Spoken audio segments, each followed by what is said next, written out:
Hola, Gra, buenas tardes. Hola Debbie, ¿cómo están? Bien, muy bien. Como se puede en esta cuarentena, en realidad. Sí, remándola. ¿Vos cómo estás? Bien, bien, aquí estoy, trabajando, que es la mejor manera de pasarla. Ujú. Sí, sí, muy bien. Bueno, ahí vamos a esperar un ratitito más a que se Te sigan escucho sumando. bajo, A ver, ¿ahora me escuchás mejor? más o menos, A ver, voy a tratar de porque si acercarme no un tiene poquito. imagen y encima tiene mal sonido, estamos muertas. Estamos muertas, sí, sí. ¿Ahora me escuchás mejor? Un poquito. Bueno, voy a tratar de hablar lo más fuerte posible para que vos me puedas escuchar, Gra, y le cuento a las chicas Dale. de paso que, bueno, por cuestiones por cuestiones tecnológicas no vamos a poder verte, pero sí vamos a poder escucharte, que es lo más importante, porque se están sumando un montón de mujeres, así que la verdad que creo que todas estábamos ansiosas e interesadas por escucharte. Bueno, de lo malo lo bueno, no me saqué las pantuflas. Claro, es cierto. Bueno, les vamos contando a todas las chicas que esta es una charla más del ciclo de formación que organizamos del grupo de voluntarias de la campaña por la emergencia nacional en violencia contra las mujeres en el marco de esta pandemia, en donde somos las mujeres las que estamos pasando situaciones muy severas y de aumento de la violencia en todos los rincones del país, y por eso armamos este voluntariado que tiene un ciclo de charlas y que está, bueno, ya perdí la cuenta, pero vamos haciendo un montón de charlas. En esta oportunidad, Graciela, te invitamos a que participes con nosotras a la charla que titulamos El origen del patriarcado, historizando la opresión de género. Y les voy contando a las chicas que se van sumando que tenemos el gusto de compartir esta charla con vos, este diálogo con vos. El nombre de nuestra disertante es Graciela Tejero Coni. Si tendría que contar todas las cosas que esta mujer ha hecho por el feminismo, no, se pasaría la hora del Instagram, pero brevemente les quiero No contar que porque es una... delata la edad. Claro, no, no, eso no lo vamos a decir. Pero es una Perfecto. historiadora feminista, es directora hace ya más de 10 años del Museo de la Mujer de Buenos Aires, es una de las creadoras y directoras del postítulo de Educación Sexual Integral en el Instituto Superior del Profesorado Dr. Joaquín B. González, fue parte de la comisión organizadora del primer Encuentro Nacional de Mujeres y participante de los siguientes. Estuvo con nosotras el año pasado en el primer Congreso de Educación Sexual Integral que organizamos desde la campaña por la emergencia acá en Rosario, en la Facultad de Ciencias Médicas, y muchas cosas más. Así que gracias, Gra, por compartir esta charla con nosotras. No, a ustedes por invitarme. En estos momentos todo lo que se puede hacer es poco. Sí, estamos en un momento, viste, de que pareciera que cuesta mucho más relacionarse, y también que nos pasa a las mujeres, ¿no? Que siempre nos ha servido mucho estar unidas juntas en la calle. Bueno, en este momento nos encontramos aisladas, pero organizadas, eso siempre. Seguro. Sí, y aparte el concepto de aislamiento es uno de los que vamos a poder conversar en esta hora, me parece, Ujú. porque es Bien. muy representativo de lo que ha sido la vida y la historia de las mujeres. Ujú. Perfecto. Bueno, ahora, si te parece, arrancamos, porque viste que el video de Instagram es de 1 hora, así podemos aprovechar el tiempo. Bueno, perfecto. Entonces, me parece que lo principal es poner en contexto esta charla de hoy que me han pedido, porque la pandemia muestra a las claras las crisis que la Argentina está sufriendo, no solo sanitaria, sino fundamentalmente económica, social y que va a tener sus coletazos, imagino yo, también en política, Ujú. porque el estado estructural económico que genera desigualdad y hambre es parte de este contexto, junto con el estado crítico del sistema de salud, ¿no? Que eh, desde las privatizaciones no éramos conscientes totalmente de la gravedad y de la profundidad que tenía de falencia este sistema. Y por otro lado, pensando en la crisis sanitaria, uno tiene conciencia de que la humanidad cuenta con ciencia y tecnología, ¿no? Para poder vencer al virus. Pero esta pandemia pone en descubierto todas las desigualdades y entonces uno se pregunta quién tiene el poder sobre esa ciencia y esa tecnología que nos saque de esta situación. Sobre todo porque en estos días estamos viendo situaciones de muchas irregularidades en relación a los decretos presidenciales, ¿no? Yo escuchaba hoy lo de la venida por Aerolíneas Argentinas Ezeiza de un cadáver de un fulano muy rico, embalsamado, que cuando tenemos todavía argentinos sin repatriar. Y entonces uno piensa en la corrupción, ¿no? En la corrupción de las compras en desarrollo social, en la corrupción de la compra de los barbijos por Rodríguez Larreta. Se preocupa en realidad por un contexto, por eso te decía, de grandes crisis, ¿no? Que estamos ahora desempolvando y viéndolas con absoluta crudeza.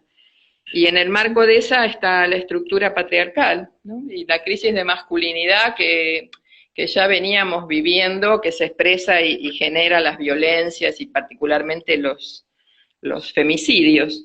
Por lo tanto, si hablamos de pandemia, yo diría que tenemos por un lado la pandemia del coronavirus y por otro lado esta pandemia machista patriarcal con muertes que ya dejamos hasta de pensar en términos de días y de horas, porque la estadística está dando que todos los delitos, como comentaban el otro día en la charla con Mariana, los delitos han bajado en esta cuarentena, menos los crímenes contra las mujeres.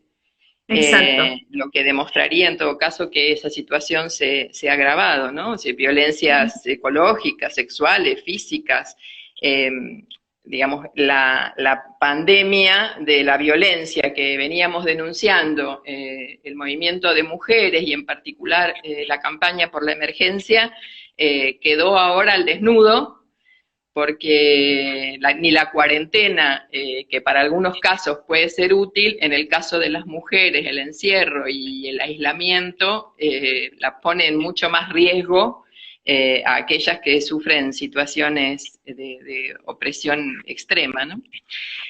Así que bueno, entiendo yo que los recursos que está sumando el Estado y algunas iniciativas de la sociedad civil, como puede ser incluso la propia campaña o los acuerdos que se han hecho por el barbijo rojo, no son suficientes. Se decía el otro día, no alcanzan las iniciativas que se suman y son siempre escasas, ¿no? Me adhiero al proyecto de Verónica Caliba, ¿no? Que planteaba el subsidio económico y las plazas de hotel.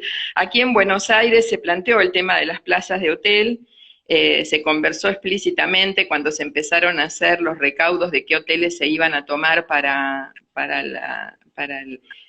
el coronavirus, y se planteó cuántos de esos iban a ser para las mujeres, sin que eso entre en contradicción desde ya con la exclusión y la rápida acción judicial, que en realidad es lo que estamos planteando.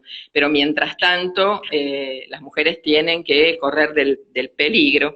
Y eso implica presupuestos, y entonces aparece el tema de la crisis económica. Siempre los derechos de las mujeres son el último ítem que se toma en cuenta a la hora de destinar presupuesto estatal. Y frente a esta situación general, yendo al tema que ustedes me pidieron, cabría la pregunta de por qué, ¿no? ¿Por qué no sucede a las mujeres esta situación de tal dramatismo? Junto con la expectativa que genera el infectarse o no. Y entonces la pregunta es ¿por qué los varones maltratan y matan mujeres? ¿O por qué las mujeres nos cuesta tanto salir de ese círculo violento? Y plantear la historia de la violencia hacia las mujeres es escribir la historia de nuestra opresión como fenómeno universal. Y entonces, bueno, allí aparece esta figura, este dispositivo de dominio que es el patriarcado. Uno se plantea que los gestos, las actitudes, los comportamientos individuales son experiencias sociales, ¿no? Son el fruto de aprendizajes que parecen naturales, es porque forman parte de la sociedad y la cultura en la que uno está inmerso y que en un proceso de muchos años han hecho que esas actitudes y esos comportamientos se, entre comillas, naturalicen. Y entonces es eso sobre lo que tendríamos que poder reflexionar por esto de que las medidas no alcanzan y tienen que ir acompañadas de este ejercicio de desenmascaramiento de cuál es su origen y dónde está el fondo del problema de la opresión de las mujeres. Es de allí muy importante entender cómo han sido esos orígenes de las relaciones de opresión, porque la única forma de conocimiento posible que nos dé las herramientas para suponer qué caminos tomar para desentrañar y liberarnos finalmente de estas ataduras entre las personas, ¿no? Entre los seres humanos, que es lo que somos, varones y mujeres, a lo largo de tantos años sujetos unos a otros. En este largo proceso del que yo hablaba, se ha naturalizado porque llevamos 2 millones de años en un proceso de hominización hasta que los seres humanos nos hemos constituido como tales y tenemos en nuestra genética la naturaleza de ser creativos, y no siempre a lo largo de la historia hemos medido las consecuencias de nuestros actos de producción. Y en este caso está allí la semilla de lo que va a ser una consecuencia negativa del control y el sojuzgamiento de mujeres. La antropología y la historia han sido herramientas fundamentales desde fines del siglo XIX como recurso para estos estudios, pero recién en un momento determinado del proceso de desarrollo material, productivo, fue posible que las mujeres tomáramos en nuestras manos esos conocimientos, esos desarrollos y lo transformáramos en teoría de proyecto político de cambio. Y estamos hablando concretamente del feminismo. Si pensamos en la opresión desde sus orígenes histórico-antropológicos, el mayor aporte de análisis científico lo han hecho estas dos ciencias y lo han hecho de la mano del materialismo histórico, ¿no? O sea, desde el marxismo. Si bien hay múltiples corrientes que están en permanente confrontación, decía yo, desde el siglo XIX, particularmente más encarnizada desde la segunda mitad del siglo XX, esa sigue siendo la mejor respuesta, a mi juicio, para poder entender la dialéctica entre las relaciones de producción y reproducción que fueron moldeando nuestros comportamientos y nuestras maneras del ser y hacer en la actualidad. Y este método llamémoslo así, del marxismo, me parece que es el principal aporte con el que contamos el movimiento de mujeres para poder entender cómo es esa relación del desarrollo productivo y las transformaciones vinculares que a lo largo de la historia ha habido entre los sexos. La forma de vida, yo decía, 2 millones de años, es mucho tiempo, pero está en nuestra marca genética hasta el Homo sapiens sapiens y la posibilidad que fue 10.000 años atrás en el proceso productivo, la revolución neolítica, como hito histórico, o sea, la posibilidad de la acumulación de granos y poder manipular la gestación animal que nos sacara del periodo cazador-recolector y empezáramos a organizarnos de manera social en una distribución sistemática y confiable de los alimentos. Este momento que pareciera tan lejano es el que va dejando nuestras marcas como humanidad para nuestros comportamientos futuros, ¿no? La vida social va complejizándose y la posibilidad de acumular esas riquezas va siendo una relación bastante desigual, en primer lugar entre varones y mujeres, porque en estas relaciones de producción y reproducción, las mujeres ponemos el cuerpo de una manera distinta a la que lo ponen los varones.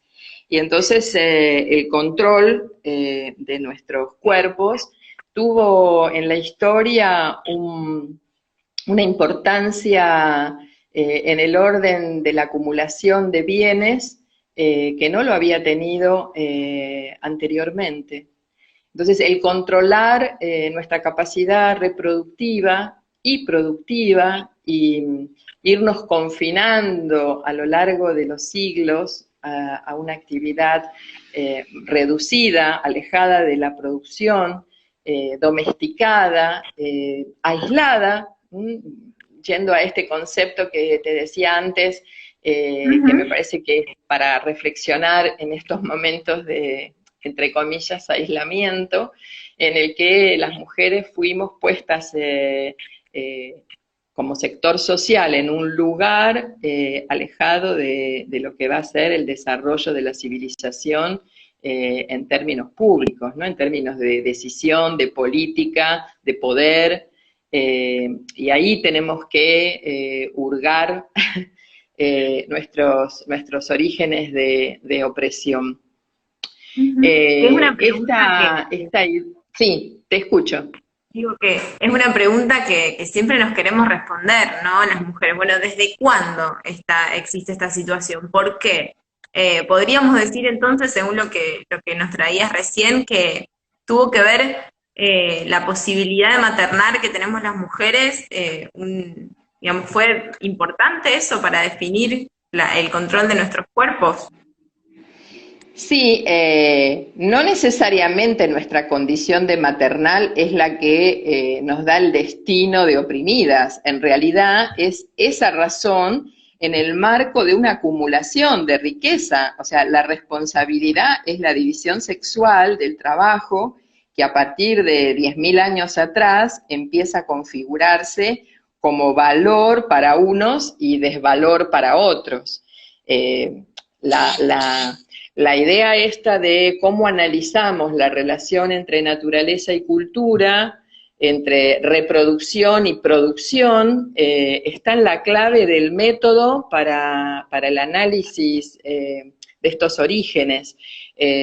La característica propia de lo humano es precisamente el ser social, por lo tanto no es que el hecho reproductivo es un hecho de exclusiva naturaleza pensada desde un concepto de naturaleza estática, inamovible, no dialéctica, sino todo lo contrario. O sea, lo social es nuestra naturaleza, por lo tanto no hay una división entre cultura y biología. Bueno, insisto, son debates de mucha actualidad que habría que poner en contexto. No sé si la hora que tenemos en Instagram nos da, pero Me va a hay encantar. algunos núcleos conceptuales para poder entender nuestra situación de opresión que es muy importante que nos lo clarifiquemos. En esto de ponerle fecha, me parece que el punto al cual la antropología sin duda ha llegado a partir del análisis de lo que se llaman los fósiles sociales, o sea, las culturas que, o los grupos humanos que aún contemporáneas a nosotras, siguen en estadios de desarrollo anteriores, nos permiten estudiar cómo ha sido ese proceso de revolución neolítica y cómo ha sido el proceso de acumulación desigual. Primero, entre varones y mujeres, y en segundo lugar, también entre los propios varones, haciendo surgir Claro. lo que es conocido como nosotras para la lucha de clases. Este análisis el marxismo ya lo tiene conceptualizado desde mediados del siglo XIX.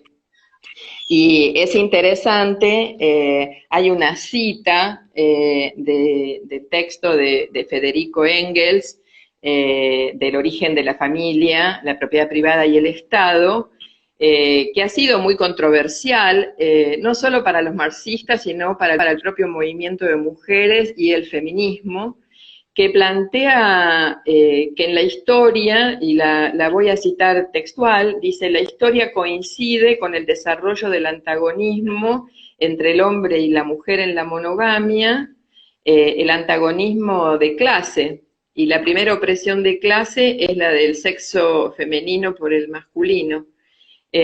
Por lo tanto, esta idea de coincidencia hace a la funcionalidad que hoy podemos estudiar, que existe entre el Estado y el patriarcado. O sea, absolutamente funcional la opresión que las mujeres sufrimos con las formaciones económico-sociales de explotación que sufre el conjunto de la humanidad.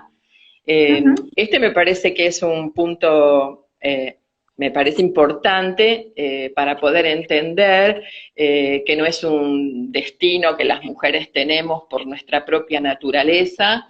La reproducción en sí misma y la naturaleza de las mujeres no es, digamos, es la condición, pero no es la causa de nuestra opresión.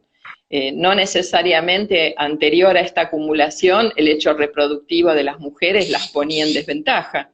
En desventaja se pusieron a partir de que esa acumulación, esas consecuencias sociales de la distribución desigual de la riqueza en la cual la humanidad iba construyendo su desarrollo productivo y cultural, nos dejó en ese lugar del que, digamos, venimos batallando en esto que ustedes me planteaban, que es desde cuándo las mujeres nos organizamos para luchar contra el patriarcado.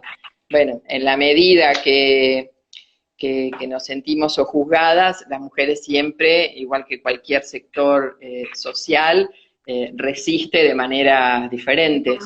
Pero hay un salto de conciencia muy importante en determinado momento histórico que hace que si descubrimos estos mecanismos de origen, podemos organizarnos para denunciarlos y transformarlos. Y ese sería el punto principal para tener en cuenta. Y eso fundamentalmente sucede a partir del siglo XVIII. Si bien hay antecedentes previos desde el XIV, mujeres que excepcionalmente las podemos encontrar en la historia levantando la voz, pero como movimiento, como acciones colectivas, surgen fines del siglo XVII en Inglaterra, XVIII, la Revolución Francesa, la Revolución Industrial. Las mujeres empiezan a tomar conciencia para sí, y generan un proyecto político de liberación, pero a partir de poder entender que no era natural lo que les estaba sucediendo, era en el orden de lo social y está en permanente transformación. No sé si queda clara la pregunta. Sí, sí, sí, creo que eso es lo más importante, ¿no? Habernos podido dar cuenta colectivamente de la posibilidad de transformar esa realidad. Gra, nos están haciendo algunas preguntas. ¿Puedo hacerte Dale. algunas? Así las respondés. Sí, Va, en realidad sí. hay varias, voy a tratar de sintetizar en las que más salieron. Alguien nos preguntaba, si hoy hay patriarcado, ¿cómo se puede llamar a las sociedades donde realmente existían patriarca y que las mujeres no encontraban, no entraban, debe ser, dentro de la categoría de ciudadanos? Bueno, está en el marco de esto que yo decía de la funcionalidad de acuerdo a cada formación económico-social. El hecho de que hoy no haya esclavitud, o por lo menos no la haya de manera jurídica, no quiere decir que no exista la explotación. En el caso de las mujeres, creo que producto también del desarrollo productivo y de la lucha propia de las mujeres, ambos aspectos, han permitido que hemos avanzado en algunos derechos. De todos modos, de fondo, la estructura patriarcal va cambiando a lo largo de la historia, pero no modifica su esencia, que es la de la opresión y el control del cuerpo de las mujeres. Si no, no entenderíamos el porqué de tanta resistencia al derecho al aborto que hemos, digamos, protagonizado últimamente. Bien. Alguien más nos Tenías pregunta, otra pregunta. sí, sí, ¿tiene que ver con garantizar la legitimidad de la descendencia para la transmisión de la riqueza? Creo que un poco lo charlábamos recién. Sí, en el análisis de Federico Engels está este como uno de los aspectos, el tema de la herencia, porque, bien, no existía el ADN en ese entonces y no había forma de probar paternidades. Hoy Ujú, sí existe, por lo tanto, a eso me refería yo con los cambios que se van produciendo a partir del desarrollo productivo, en este caso de la ciencia y de la técnica que permite tener recursos que miles de años atrás no se tenían. Por lo tanto, la única forma de garantizar paternidad cuando se sale de la filiación matrilineal es controlar ujú, el vientre de las mujeres. Y entonces, junto con ese control del vientre de las mujeres y su capacidad reproductiva y tener garantizada la herencia, aparecen una cantidad de figuras e instituciones que eran inexistentes a tal momento. La monogamia, o sea, la relación parental en términos de núcleo de pareja, bueno, inaugura la prostitución como institución patriarcal, inaugura el adulterio, inaugura una cantidad de figuras que serían la vuelta de la moneda, digamos, la contracara de esas instituciones. Y nadie se plantea en la vida cotidiana que esto ha tenido un recorrido y un proceso y que así como no existió antes, puede no existir en el futuro. perfecto. Y hay otra preguntita que creo que Dale. también introdujiste bastante en eso, de en qué momento histórico se podría pensar que se dio la división del trabajo entre varones y mujeres. Precisamente en este periodo del que yo hablaba, si bien nada, no es una datación exacta, estamos hablando de procesos muy complejos, hablamos de 2 millones de hominización y de 10.000 años que según la región es diferente. Nosotros tenemos, por ejemplo, no sé, la revolución neolítica en los Andes, la tenemos datada para 7.000 años atrás. A diferencia de Europa, por ejemplo, que es más reciente, 4.000 años atrás, y sin embargo el proceso de desarrollo fue diferente. O sea que no es que le ponemos una datación exacta como si fuera un hecho político histórico. Estamos hablando de un proceso en el cual la humanidad hace grandes descubrimientos en el conocimiento, como es el poder ya no recolectar semillas, sino hacerlas germinar, ya no cazar, sino hacer que su ganado se reproduzca como tal. Por lo tanto, es un gran salto del conocimiento de la humanidad que genera consecuencias de orden social, y una de ellas es esta, es la división sexual del trabajo entre varones y mujeres en relación a esa nueva actividad que empieza a desarrollarse.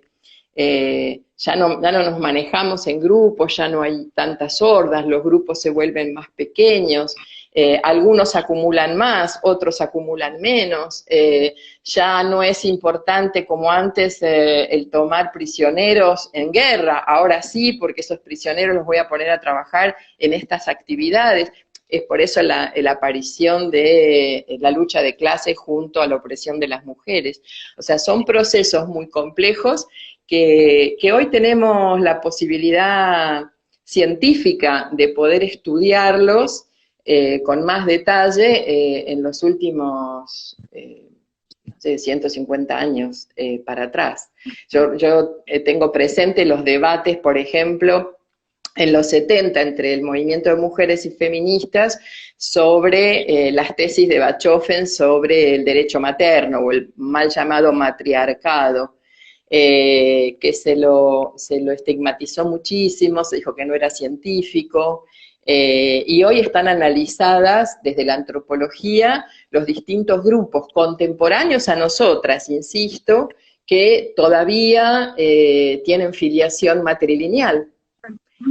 O sea que existen contemporáneamente algunos grupos humanos, desde ya muy contaminados con los procesos civilizatorios actuales, pero lo más conocido últimamente ha sido las aldeas en China que todavía tienen filiación matrilineal, o, no sé, grupos cazadores-recolectores en el Amazonas venezolano. O sea, hay posibilidades hoy, la ciencia te da recursos para poder estudiar esto y entender esos procesos tan complejos.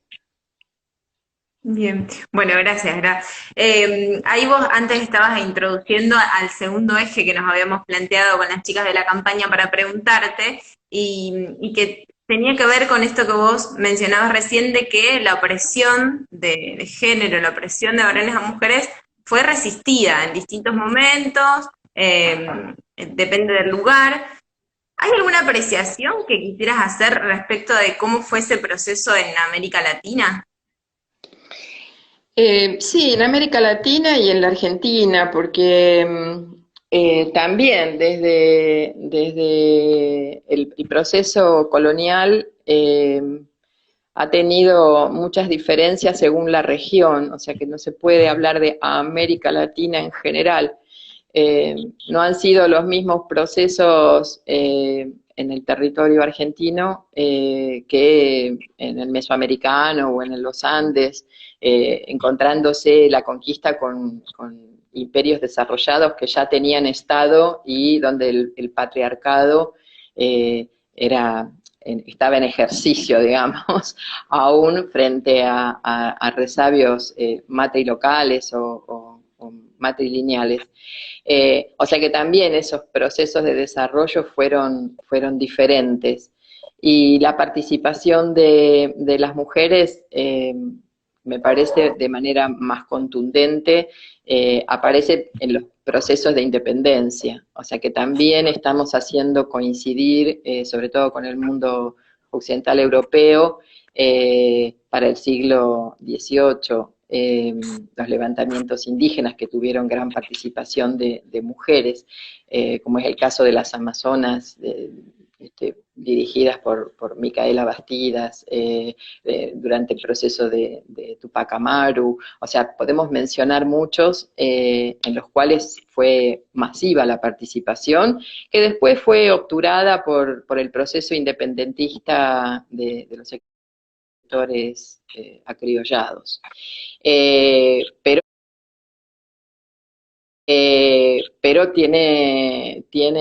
han dejado resabios muy importantes de participación de mujeres a veces muy poco estudiados por la historia oficial. O sea que este me parece que es un tema a rescatar. Y del proceso más último de lo que la historiografía llama las famosas olas, bueno, la primera ola de feminismo, que es fin del siglo XIX, principios del XX, también tiene sus expresiones en distintos países de América Latina, pero también en forma bastante desigual. Y las argentinas, en esto, al igual que en la actualidad, fuimos pioneras. Y lo relaciono con el primer Congreso Femenino Internacional en el Río de la Plata, que fue en el año 1910, eh, previo a los festejos oficiales del centenario. Y vinieron muchas delegaciones, pero de Chile, de Paraguay, hubo una delegación muy importante de Paraguay, de Perú, aparte de algunos nombres resonantes de Europa, pero la iniciativa la tomamos las argentinas, que en ese momento había varias criollas ya afiatadas y había mucha migración europea que venía con una impronta de las luchas de la década del 30, del 40 en Europa, la propia Comuna de París en los 70, y tenían ese impulso tan importante que hizo del movimiento de mujeres y el feminismo, porque no les temblaba el hablar del feminismo en ese momento, cosa que después, para la década del 50 en la Argentina en particular, se volvió mala palabra. Dejó huellas muy interesantes para estudiar también y mirarnos en ese espejo para organizar las luchas actuales. Esas olas, digamos, para América Latina y para la Argentina en particular, fueron obturadas en su segunda época, década del 60-70, por las dictaduras, ¿no? Esta es una característica propia de la región, que no fue dada así ni en la segunda ola de los 60 en Estados Unidos, ni en Europa. Bueno, en Europa está el hito de fin de los 60 con el Mayo francés. En América Latina y en la Argentina en particular, muchos de los grupos de mujeres y feministas siguieron organizándose aún en la clandestinidad, pero fue muy difícil. Y esa fuerza de la segunda ola tuvo su mayor expresión en la lucha antidictatorial. Esto me parece que se expresó en distintas corrientes. Desde el punto de vista de los derechos humanos, desde ya está la referencia ineludible de las madres de Plaza de Mayo. Pero en relación al resto de los derechos específicos, como se les llamaría entre comillas, de las mujeres, hubo muchos grupos que tomaron la posta del debate desde el feminismo y la lucha social en un estrecho vínculo. Esto me parece que es importante, no solamente desde corrientes declaradamente marxistas, sino en general tiñeron el movimiento de mujeres que dio lugar a la emergencia de las multisectoriales de mujeres en los 80. O sea, el hecho de que en el 84, conquistada la democracia, aunque más no sea formal, en la Argentina posibilitó que se hiciera el primer 8 de marzo público, en la calle. Nunca un Día Internacional de la Mujer, desde 1911, que es cuando empieza a internacionalizarse la fecha, en la Argentina se había podido conmemorar. Y recién esa conmemoración se hace en el contexto de la lucha antidictatorial y de la emergencia de esta segunda, tercera ya casi ola de feminismo y de movimiento de mujeres en auge. y su mejor expresión hasta el día de hoy, que son los encuentros nacionales de mujeres, que nacieron por allá por el 86. O sea que la auge prolongado, le llamo yo, me parece que esto de dividir historiográficamente nolas, buscándole su antes y su después, resulta bastante complejo en el caso argentino, porque aún en los peores momentos de retroceso de los 90, para el conjunto del pueblo y particularmente para las conquistas del movimiento obrero, las mujeres nos mantuvimos en la lucha y nos mantuvimos aún con conquistas legislativas importantes. Digo legislativas porque no siempre la práctica se refleja exactamente esos avances. Pero las leyes no son más que esto, son un recurso para seguir organizándose y avanzar en organización y en luchas a futuro. El ¿Cuántas? movimiento de mujeres entonces en América Latina y en particular en la Argentina está siendo muy fuerte, aún pese al terrible embate, ¿no? En contra nuestro que estamos teniendo en los últimos, en particular, 20, 30 años. Eh, Disputas enormes de carácter político e ideológico, que hoy en particular se siente en la disputa por los encuentros nacionales de mujeres, ¿no?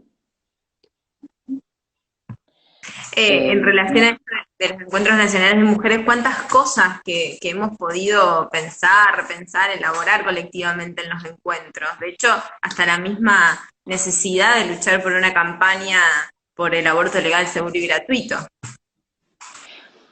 Sí, hay una embestida por derecha y por izquierda, diría yo, en relación al avance del movimiento de mujeres y el feminismo en particular, porque también por izquierda hay a veces argumentos de falso progresismo, la avanzada tiene que ver con correr a las mujeres como sujeto político principal del movimiento. Y la estrategia es invalidar cualquier teoría vaciándola de contenido. Y el mejor ejemplo lo tenemos en el uso de la categoría de género.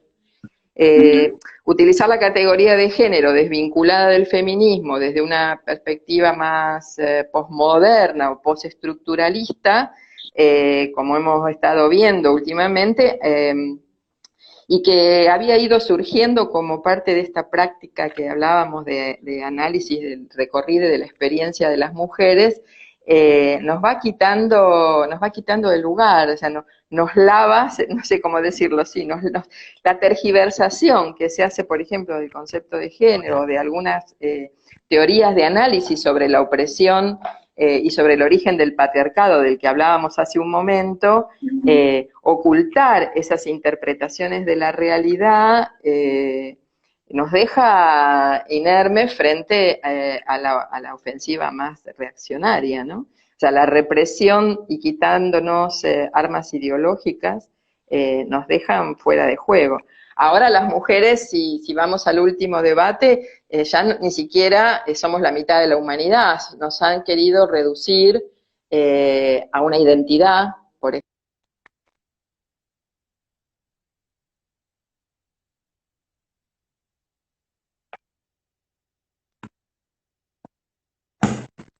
Gra, ¿me escuchás? A ver, chicas, ahí estamos chequeando el sonido de la charla.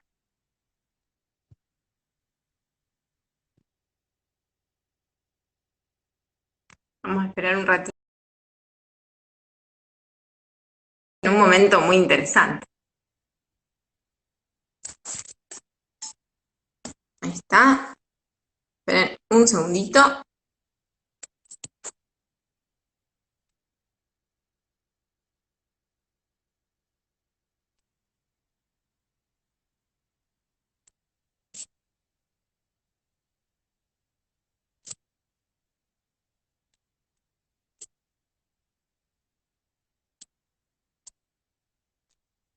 Veníamos cruzando los dedos hoy que estuvo andando mal internet y bueno, veníamos bien.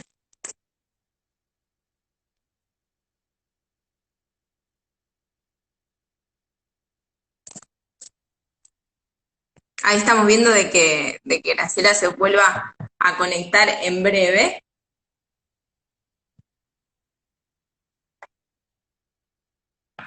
Ahí dicen las chicas, justo, en el momento en que estaba por responder algo muy interesante.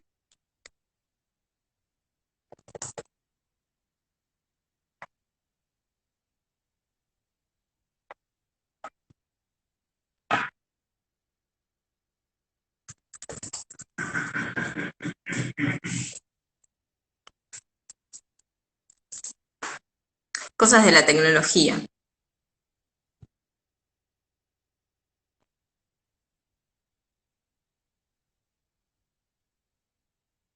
A ver.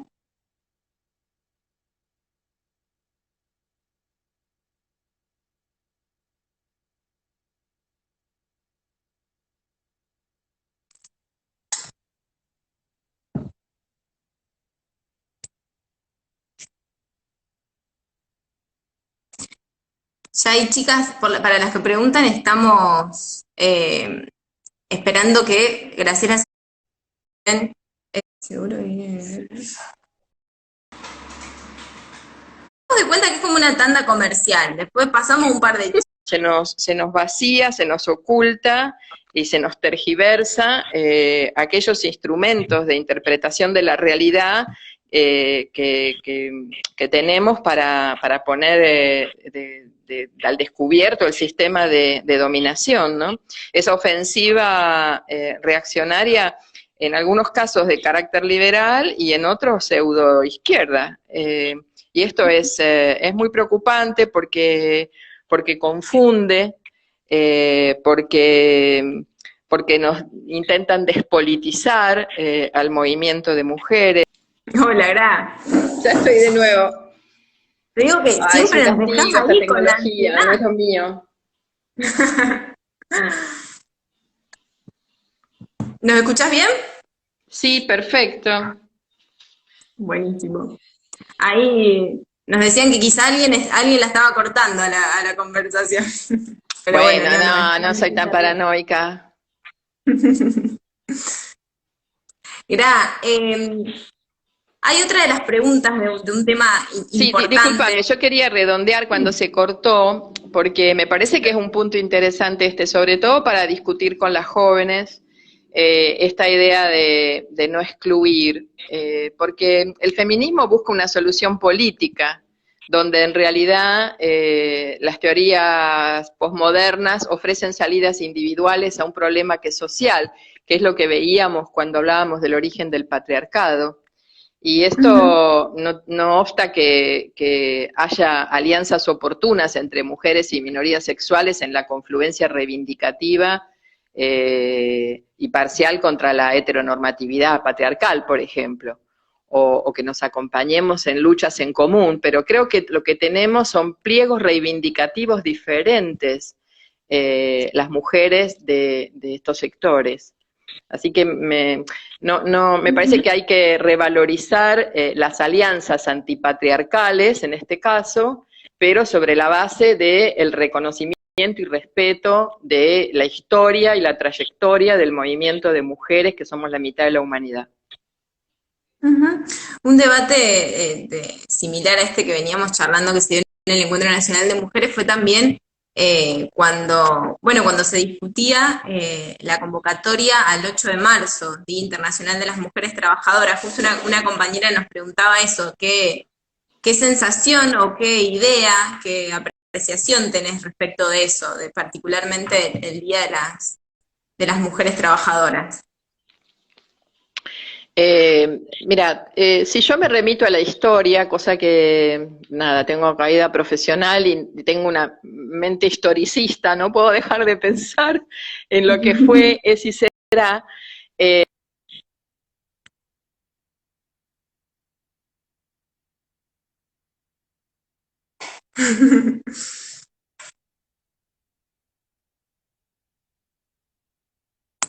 Che, el internet la verdad que no nos está ayudando hoy.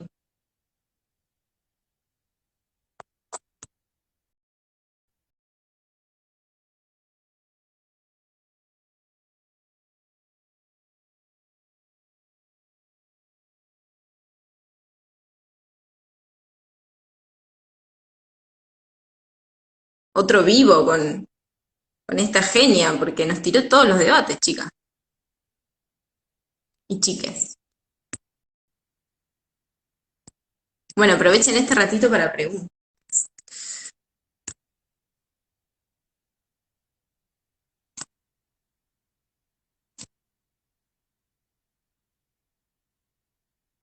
Bueno, ahí alguna de las chicas pregunta, hombres que quieren marchar en el 8M. Le vamos a preguntar.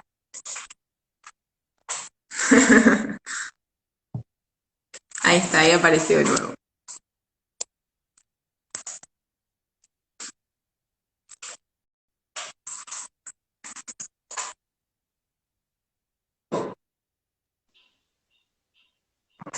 Hola, Gra. Estoy de nuevo. Oh, qué accidentado.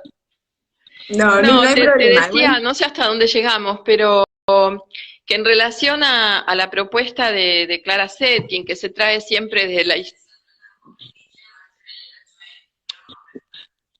Bueno, estamos como en movimientos sociales, los partidos políticos atrás, nosotros decimos los varones atrás. Yo creo que lo mejor que pueden hacer los varones para acompañarnos es tomar en sus manos las tareas domésticas. Ahora ni siquiera se llaman así, se llaman de cuidado. Estamos en un lenguaje muy ayornado que nos encubre en realidad la esclavitud doméstica. Creo que eso es lo mejor que pueden hacer los varones, cuidar niños para que las mujeres puedan ir a los encuentros. Y ni qué hablar ahora en cuarentena, donde las actividades de la casa toman otro valor, ¿no?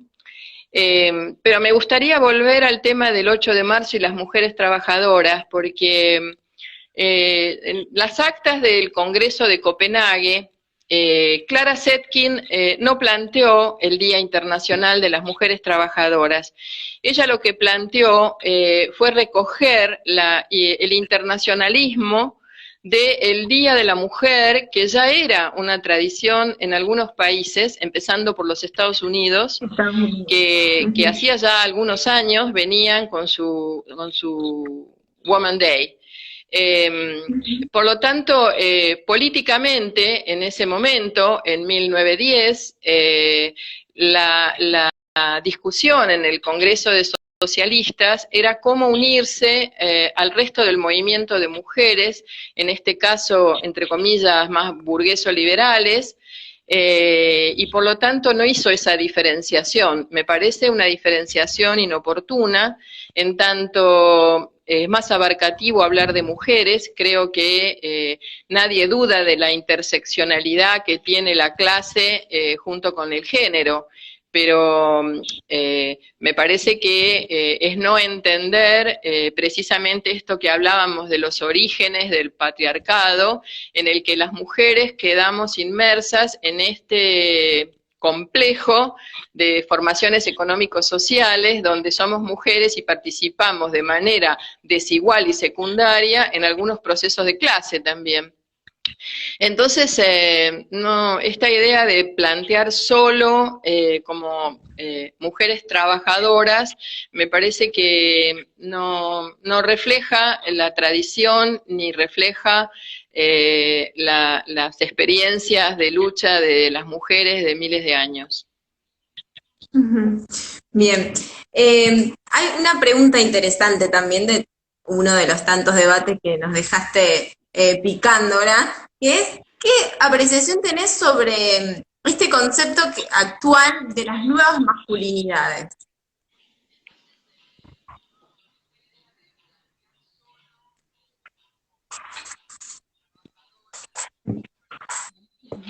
La La idea de masculinidades me parece que está en el marco este que planteaba antes, de que en realidad lo que queremos no es deconstrucciones ni nuevas masculinidades. Queremos que la idea del concepto de masculinidad y femineidad, en tanto que varones y mujeres tenemos roles asignados por nuestro sexo biológico, debiera desaparecer.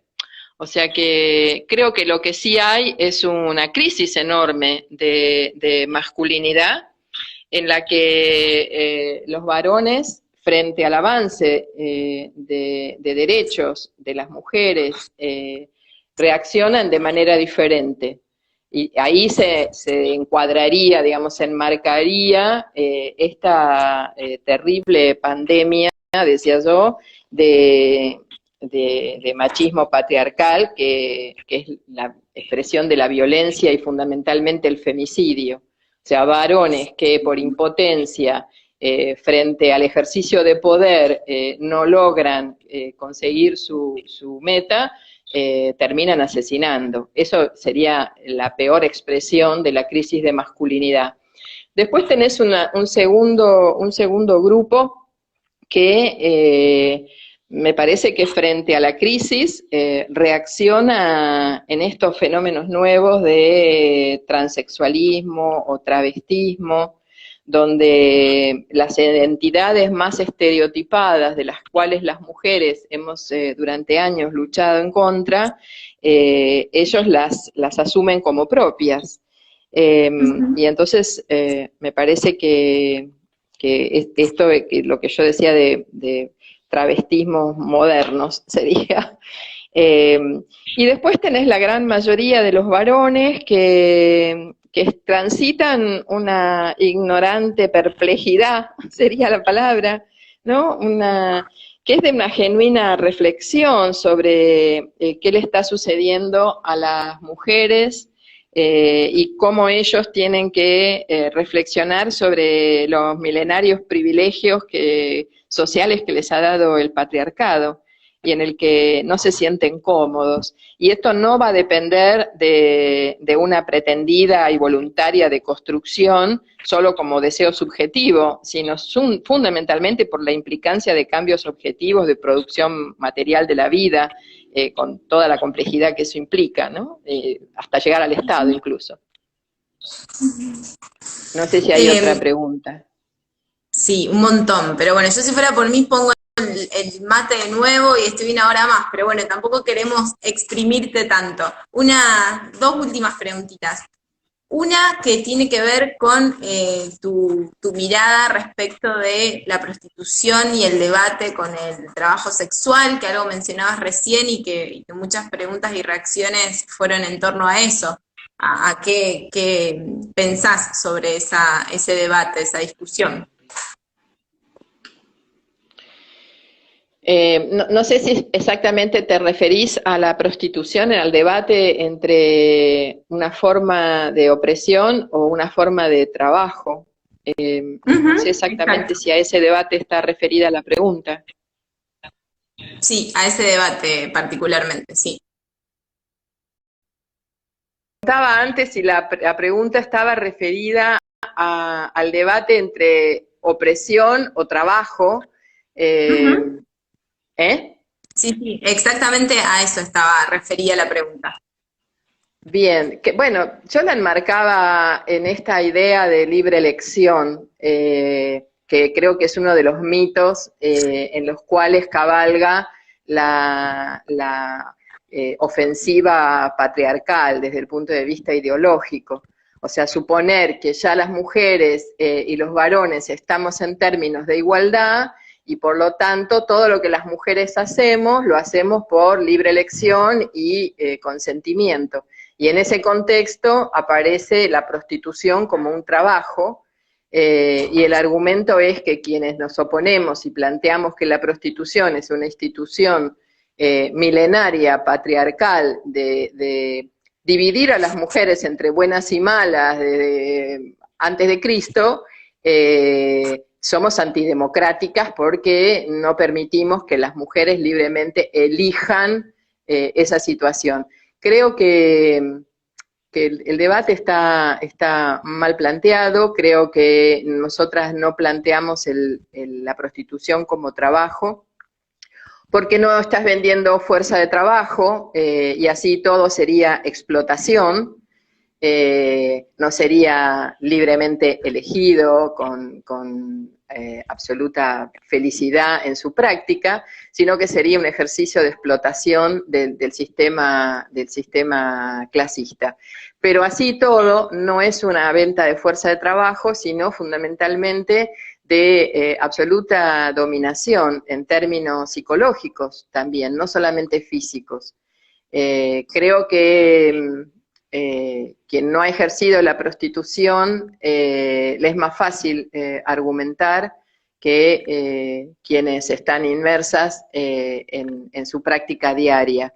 Y eso fundamentalmente lo digo por quienes encabezan en el CTA las reivindicaciones desde AMAR, que hace rato que han salido de la prostitución para transformarse en sindicalistas.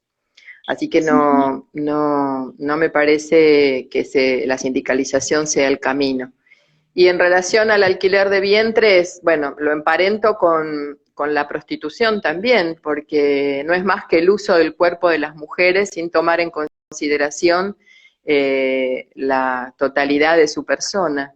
Entonces, en un caso, sobre todo la oferta que tenemos de prostitución, de esta que ahora se ha puesto en moda en los últimos años, de papelitos donde se ofertan culos y tetitas, y ahora resulta que somos vientres, ni siquiera somos una mujer en alquiler, somos un vientre.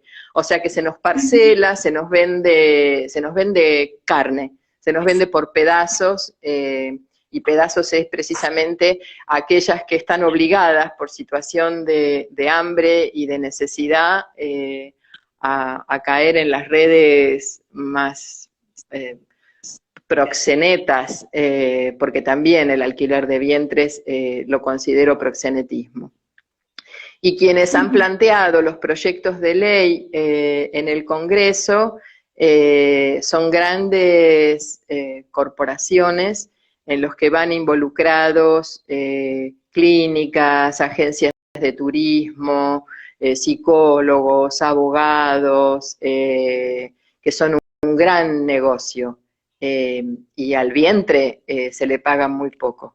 Y se hace una discusión falsa, así como es de la libre elección, también es falsa la discusión sobre el altruismo. Yo puedo ser altruista y donar un órgano o donar sangre para alguien, pero en este caso se está comercializando el cuerpo de las mujeres, estamos llevándolas al mercado, tanto en el tema de prostitución como en el tema de alquiler de vientres. No es altruismo, no es hacer feliz al otro, sino que es ir al mercado por necesidad a vender una parte mía.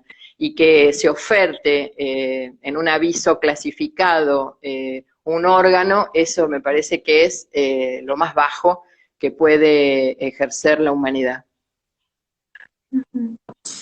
Está clarísimo todo lo que venís diciendo y recién alguien me decía, bueno, hay que hacer un vivo por cada una de las preguntas, yo considero que eso es así.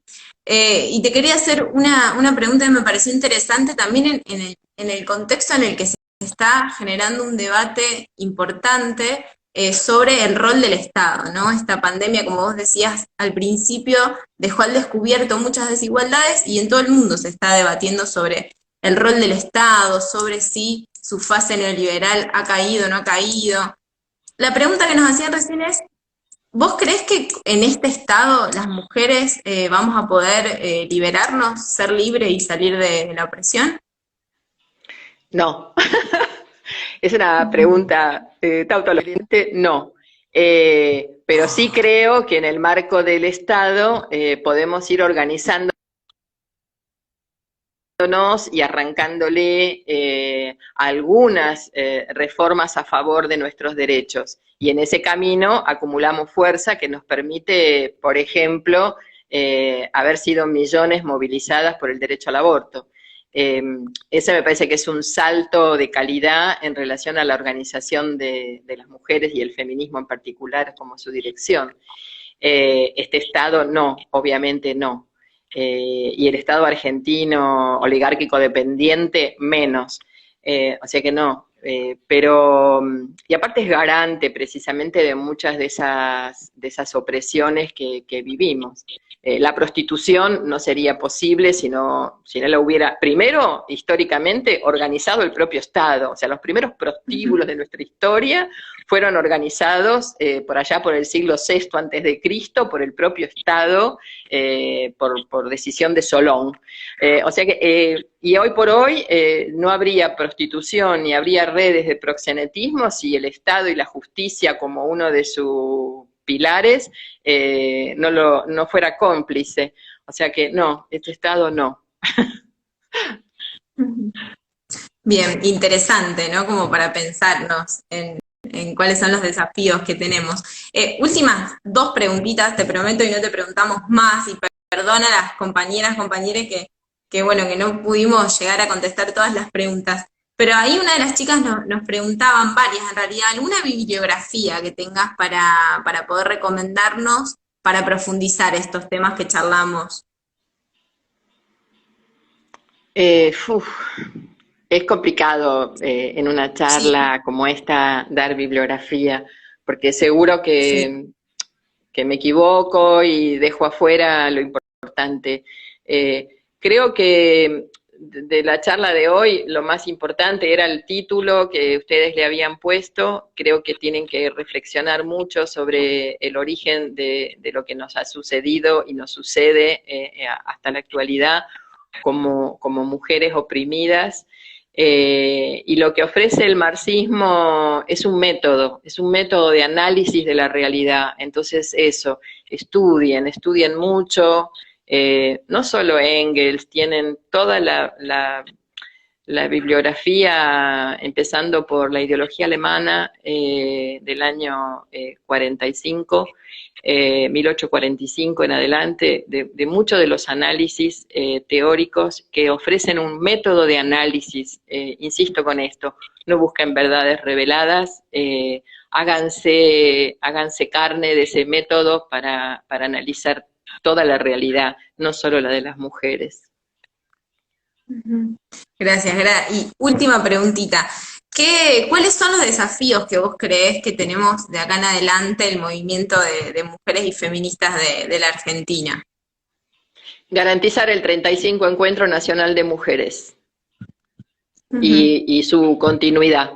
Y bueno, desde ya sería ad referéndum de la pandemia y de las políticas de aislamiento que ha impuesto en San Luis el propio Rodríguez Sá, que me parece que en lo que hace a la relación que él tiene con los dos encuentros que se están organizando, el encuentro oficial de las mujeres y el plurinacional y disidencias, está en un verdadero brete.